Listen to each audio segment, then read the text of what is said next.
Hey everyone, Cooper here, host of the fine podcast you're listening to.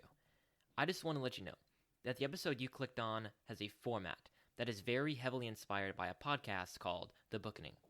To be clear, our thoughts and opinions in this episode are our own, but the format is very similar to this podcast. I just wanted to give you a heads up and give credit where it is due. With that out of the way, enjoy the show. Coming up next, Booking It reads Animal Farm.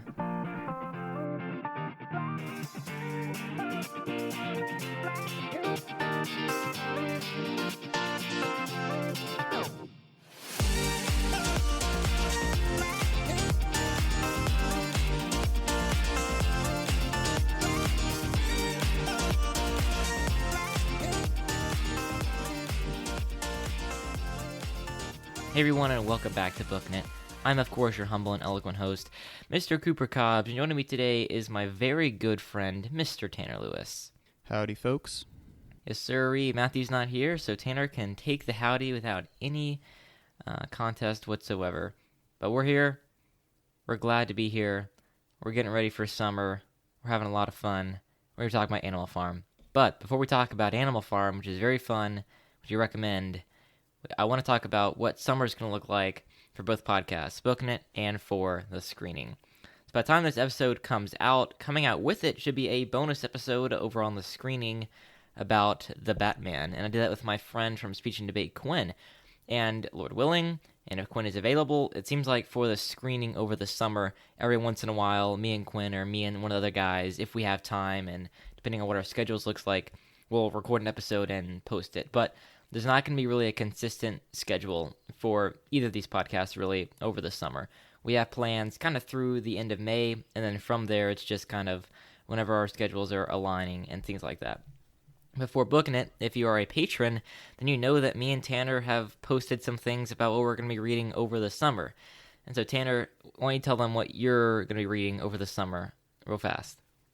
So over the summer, I will be reading Moby Dick, but I will be starting that after I finish Dune right now, which I'm currently really enjoying.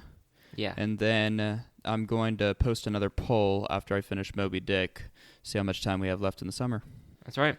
Well, I think what's going to happen is if me and Tanner have time, actually, I should probably say what I'm reading. I'm going to read War and Peace and then Moby Dick.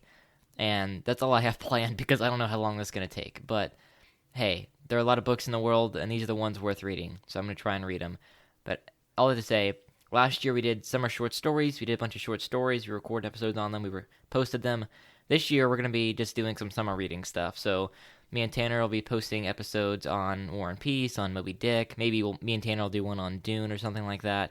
And we'll just kind of, I guess, probably irregularly be posting over the summer on what we're reading and things like that. Sound good, Tanner? Sounds good.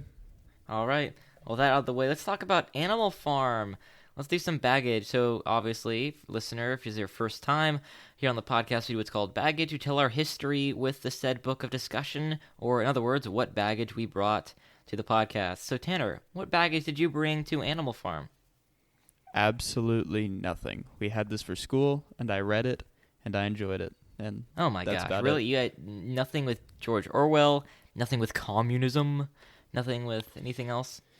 Surely you had heard Orwellian yes. or 1984, something yes, like that. I've had a little bit of George Orwell, I guess you'd say exposure to a little bit of him, but like people referencing 1984. I believe yeah. I've heard one reference to Animal Farm, but really I haven't read 1984. I think I started it and I never finished it just because of how dark it is. Yeah. I'm the same way. I started 1984. I'll get to this later. I didn't finish it either. So, all right. Well, I kind of have a fun baggage, actually. So, I was around 7 or 8, and I remember my baseball coach took me to his house briefly, where my parents would pick me up after baseball practice. And he asked me what book was my favorite book, I guess.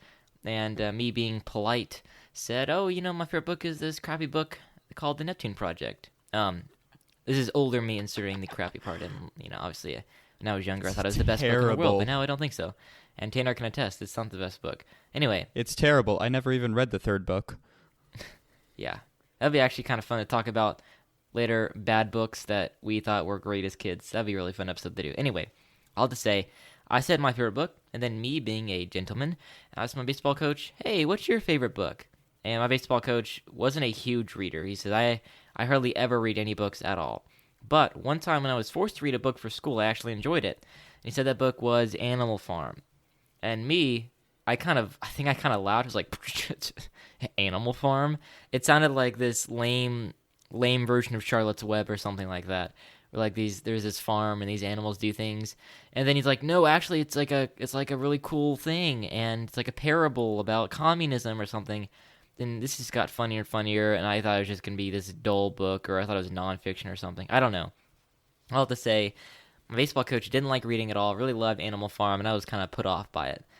Anyway, don't think about it again. Fast forward until about 2 years ago. I'm visiting a speech and debate club, and they're doing one of their speeches, and one of their speeches was taking Animal Farm and acting it out.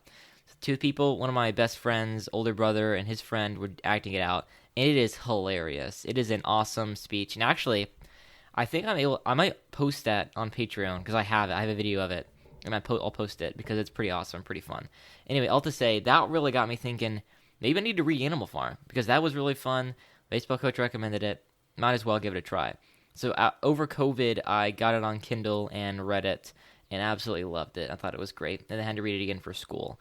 And real fast, other baggage with Orwell. I think, like Tanner, references 1984 have been thrown around. Orwellian, doublethink, Big Brother, they're watching you. I think my uncle's Wi-Fi is literally called Big Brother Mansfield, just to kind of scare people who are his neighbors trying to connect to Wi-Fi or something. I don't know. But I read 1984 about a year ago. I started it, and I didn't finish it. Kind of for the same reasons as Tanner. Like, it's totally different than Animal Farm. It's dark, it's gritty, it's depressing.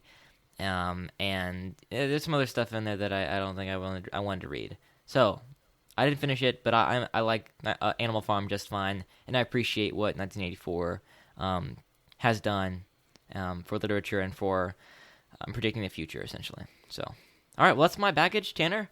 That out of the way, let's give our overall thoughts on Animal Farm. Okay. Actually, real fast, sorry.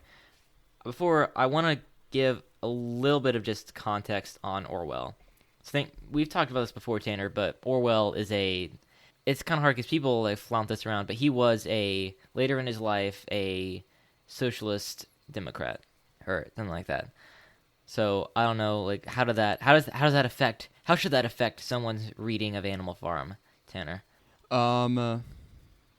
As far as it goes, I just think that he portrays in Animal Farm, he portrays the height of society and where society should be.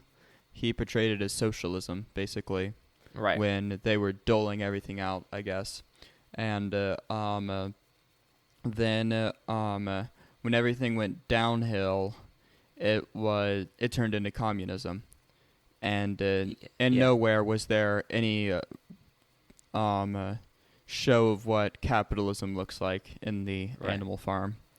So, yes. Anyway, yeah.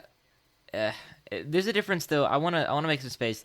There's a difference between being a socialist in the 1930s, and being a socialist now, because we've had the entire 20th century to look back and say socialism doesn't really work at all, and so Orwell didn't have that. And I mean, there are some things with capitalism that, if taken to the extreme, aren't really great, and Orwell saw those, and it drove him to socialism. But as far as affecting your view of this reading, just know, like Tanner said, at the very beginning, when Old Major is presenting his kind of dream of what animalism could look like, it is socialism. Like Tanner said, it's this higher goal that the animals want to reach to. And so Orwell, when he wrote this book, was trying to warn of, hey, socialism's great, but let's not go into communism because that's bad. And he was kind of writing it, again, I'll talk about it in a second, about the Bolshevik Revolution in Russia in the early 1900s, and saying, hey, socialism is great, but look, it could turn to communism. Right, and so this is not me saying socialism is great. By the way, it's Orwell saying socialism is great. But anyway, just keep it in mind. He likes socialism, and that's it's not surprising to anybody, I think, who reads this book. But he's just kind of warning of if that can be turned into communism. Okay, next thing I want to talk about is the Bolshevik Revolution. Tanner, did you know anything about that going into this book at all? And if so, did it affect your reading? No, I did not, so you're going to have to enlighten me. Yeah. Okay, so I have in front of me pulled up the Wikipedia page of the 1917 Russian Revolution, which turned into the Bolshevik Revolution. So I'm going to kind of just try to summarize it as best I can. I encourage you, if you're reading Animal Farm, to go do your own research on this, because I think it's worth knowing. So I'll just say it starts in the middle of World War One, and a lot of, if you look at the numbers, Russia in the two world wars, I think a lot of people know this, has lost more people than basically any other country in the world combined. Russia was hit extremely hard by the world wars, and so the soldiers in Russia are start rebelling. They're starting to desert and things like that, and so a lot of high army leaders and high-ranking officials, they said, "Hey, Tsar Nicholas, who was the Tsar at the time, if you abdicate, all the domestic unrest about this is going to subside, right?" So Nicholas steps down. That's basically the end of monarchy in Russia. So what happens after this is the Russian Duma, or the parliament, becomes the Russian provisional government, and they take control of Russia. And so these are dominated by the interests of prominent capitalists. They're also kind of dominated by Russian nobility and aristocracy.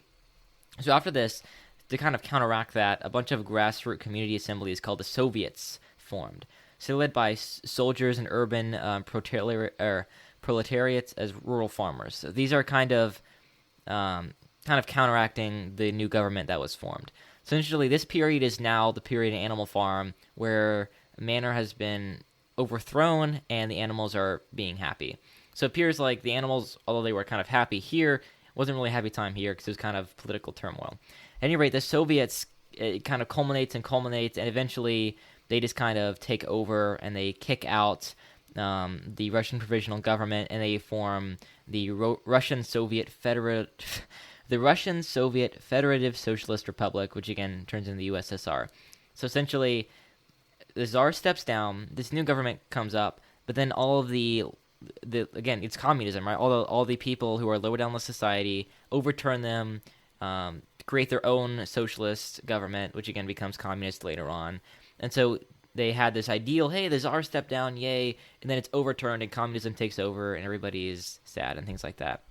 So that's kind of the story that, I'm sorry, that was kind of probably really confusing. Like I said, I encourage you to do your own research. But that's the story that Orwell was telling with Animal Farm, and that's a little bit of the history behind the Russian Revolution 1917.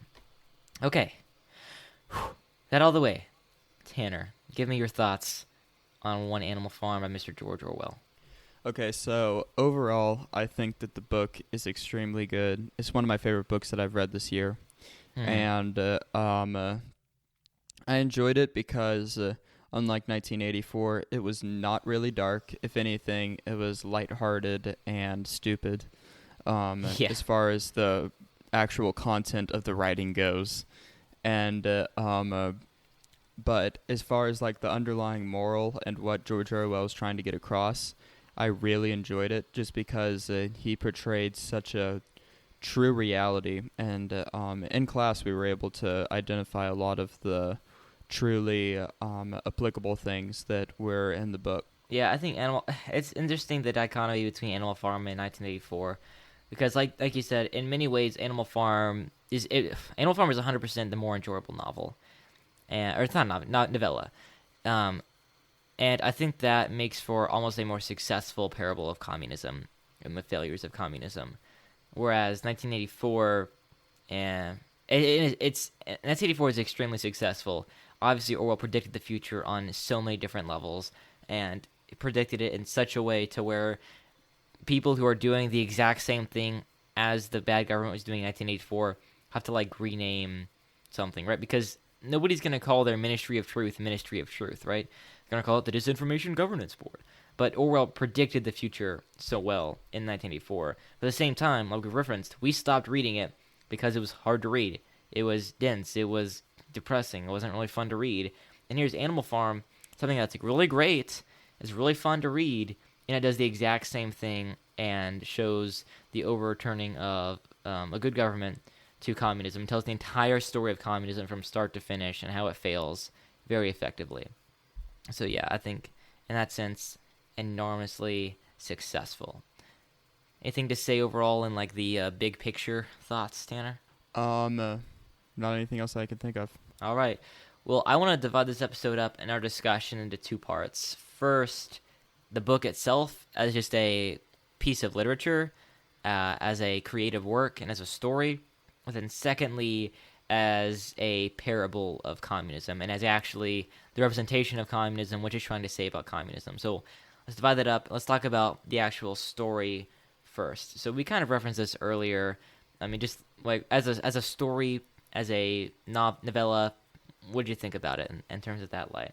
I think it was lighthearted. It was funny. It kind of poked fun. It poked fun at a lot of the characters, and it was stupid. I mean, it was. If there was no underlying moral underneath it, I would probably just be like, that was an interesting story that I was able to read within like half a day, and I enjoyed it. But I'm no the better for it. Like, there's nothing. I enjoyed it. The writing style was good, but I wouldn't walk away like thinking, I'm gonna go give this to every person that I know because it's such an amazing book. Yeah, it's you're not reading Animal Farm because it's a fun story, but it is a fun story at the same time, and there are characters that you can connect to, and like we said, like here, let's talk about the writing for a second.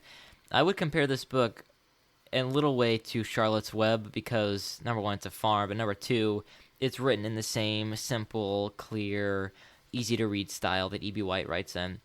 It's very clean, it's very elegant, and it's very well done, even if it's not as dense as something like that.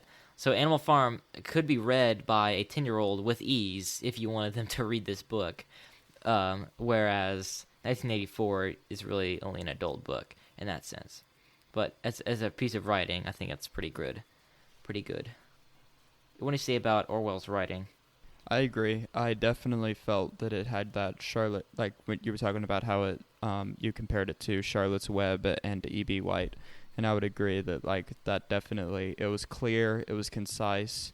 I wasn't darting around trying to find definitions to words that I had no idea what they meant. Yeah. Everything was clearly laid out. The story was easy to follow. The plot wasn't overly fictitious, and Yeah, and it's a trick he pulls that's very well done. Whereas, these characters are really just stand-ins for the parable he's telling. They're dumb, and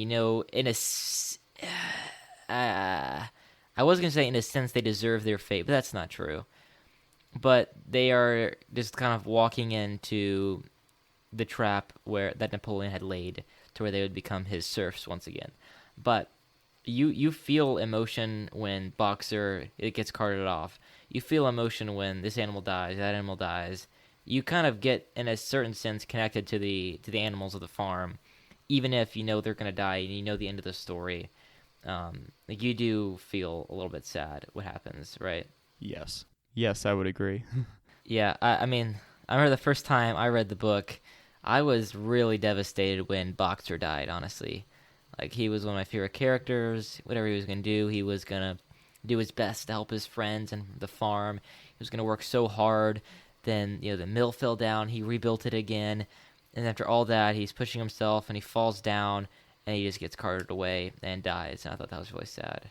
Yeah, I definitely feel that he gave us you were saying that he gave us an emotional connection to the characters, but he, like you said again, they were also kind of dumb in a sense. Like, yeah, you felt an emotional connection to all the animals, and you felt to all the animals that were underneath Napoleon, but then at the same time you saw the stupidity that they all resembled very easily, and that was very clear.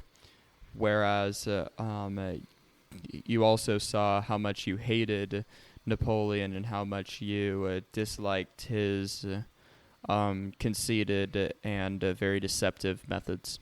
Yeah, and we'll get into this in the next section, but, Orwell does a good job of giving us this book so that we can recognize the signs of communism when it's coming on. Because we think now, oh, these animals are so stupid. How could they have fallen for that? How could they have easily been so led astray? Fact of the matter is, Millions of people have been led astray by these same tactics. Look at Russia. Look at all the communist and socialist states across the world today. It happens. These people they're getting propaganda, and they're believing things, and they're just blindly believing.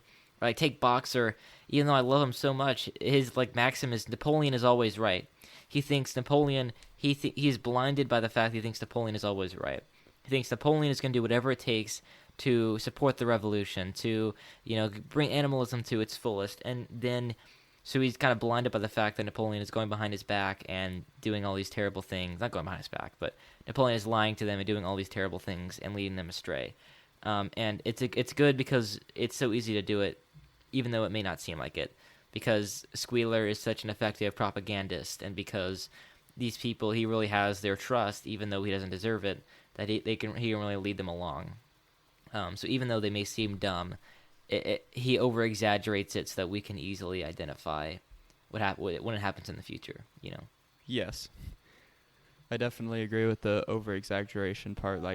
He exaggerates it a lot, and basically he's putting a magnifying glass up to the world, and he's saying, you can't see it in your world, but if you're able to see it up, it's like, I equate this to seeing a tick. If you see a tick, and you can't easily see a tick when it's just sitting somewhere else and you have no idea what it looks like. But if you put a magnifying glass up to it and say, that's a tick, then when the magnifying glass is gone, it'll be easier to find the tick. Right. Yeah, for sure. For sure. Anything else to say about Animal Farm as a story, as a novella, before we move into the other section? Not that I can think of, just reiterating what I said. Clear, concise, down to the point. Yep. Yeah. Like Tanner said, you take away the communism part, it doesn't work as well, but it's still fun, I think. So I'd agree. All right, let's move into the next section then about the parable of communism. Before we move on, it's essential to define what communism is. So Tanner, how would you define communism? I'm gonna hate my definition right now. I would define communism as basically the manipulation of the population and making them believe that, and basically taking away all of their freedoms, and then having the government deal out those freedoms, and all freedom comes for the government, and people don't have inherent freedom. Right. That's what I define it as. Yeah, I think that's pretty good, honestly. So, with that in mind, how well do you think Animal Farm was able to capture the story of communism and communism itself and its retelling of the Bolshevik Revolution? I think it did it really well. All the animals had food that was rationed, and so Right. Food wasn't something that they could get by themselves. It was something that had to be doled out to them by the pigs, the government, and basically it was and the propagandist, everybody took in propaganda. Boxer, Napoleon is always right, and Right. people didn't know what their the protections that their original government had given to them, the seven statutes of animalism. I'm not saying the right word for that, but Commandments. 7 commandments, and basically none of them knew those inherent freedoms, and because they didn't know those freedoms, they weren't able to stand up to the pigs and say no. And so I think that I think that Orwell did a really good job of showing what communism was within the real world, just by even those two things. There are dozens of other examples. Right. The warning of Animal Farm is, hey, watch out. When you overthrow your oppressor, you may have actually just traded your oppressor for a harsher one. Right? Because at the very end, the very last scene, everybody's celebrating the fact Napoleon has basically worked his animals harder for less food and made more money than any other person in England, right? And it's because he said, hey, we're being oppressed. I'll change that. And then he just traded it for himself, who is a tougher oppressor. So, yeah, the story of communism is these animals are being oppressed, and they have an ideal, and they want to chase that ideal. And that ideal, in this case, is socialism, and it often is. and then they overthrow, manor. They have an awesome, yay, everybody's happy, and they're living their dream for about 1 week. And then all of a sudden things get harsher. They get more and more oppressed. They can't, like Tanner said, they forgot the original commandments of animalism. They have a short memory. They can't remember what it was like before this. They think, oh, it can't be as bad as it was before. And then all of a sudden they're worse off than they were before, and they don't know it. And like Tanner said, they're restricted in their freedom and their rights. And Animal Farm very successfully, tells that story. And also, it's successful because it's a carbon copy of a revolution. This is not technically his story. He's telling me, yeah, it is, but he's copying it. Like, Napoleon is literally Lenin. Squealer is literally the media outlets that propagated all the bad stuff.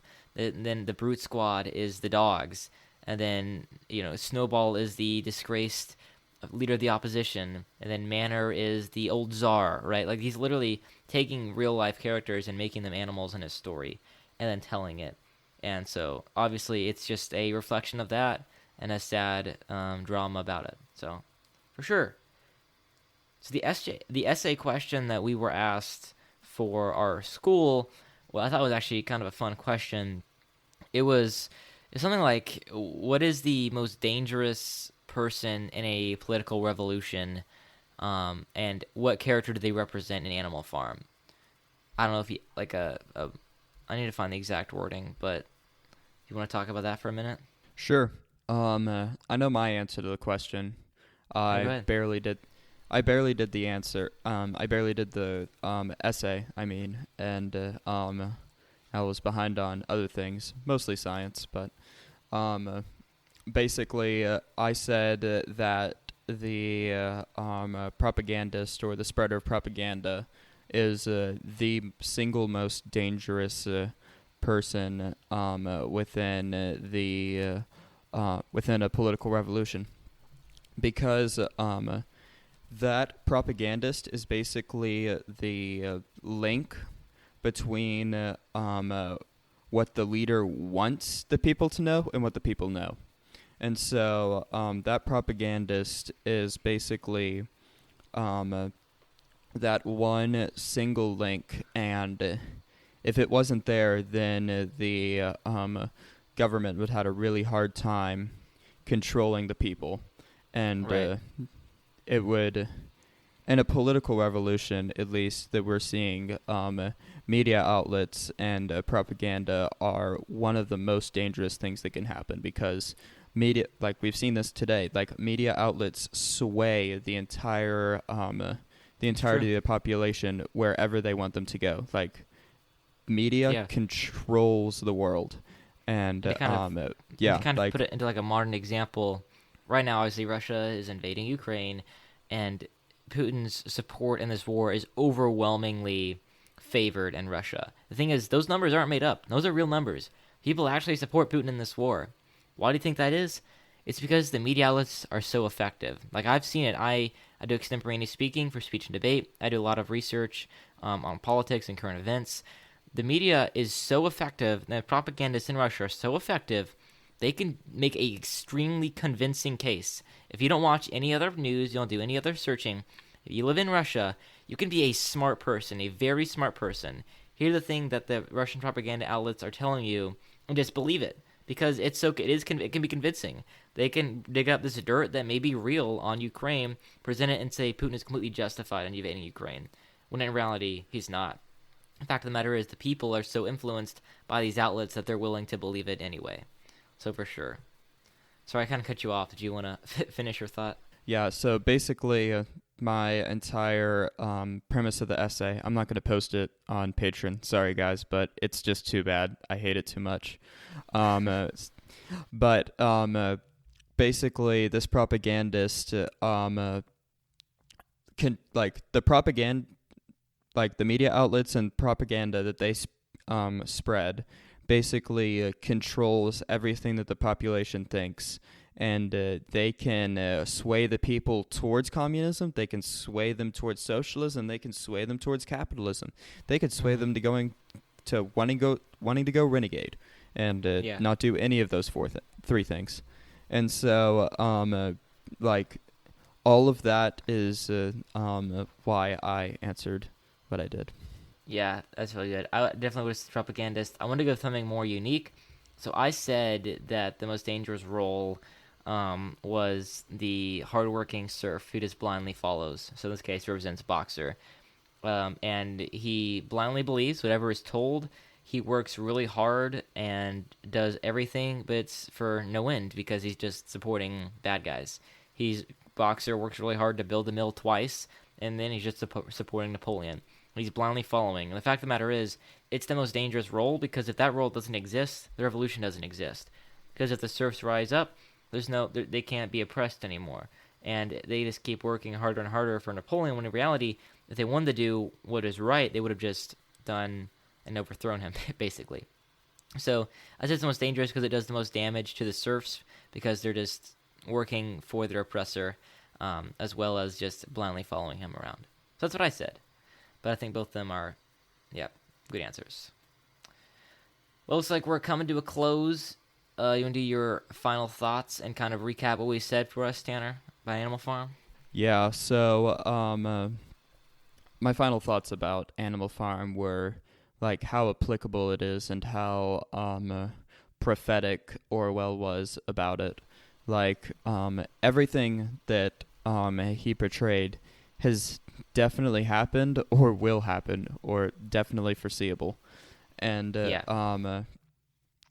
it's just all I don't know, really impactful. And I really enjoyed having this, like I was saying earlier, this magnifying glass up to this parasite and being able to inspect it from this fun and stupid story that's it doesn't work on its own. I'll say that. Like it would I take that back. It would work on its own. It's just not good if it would be on its own. It loses all of its kick.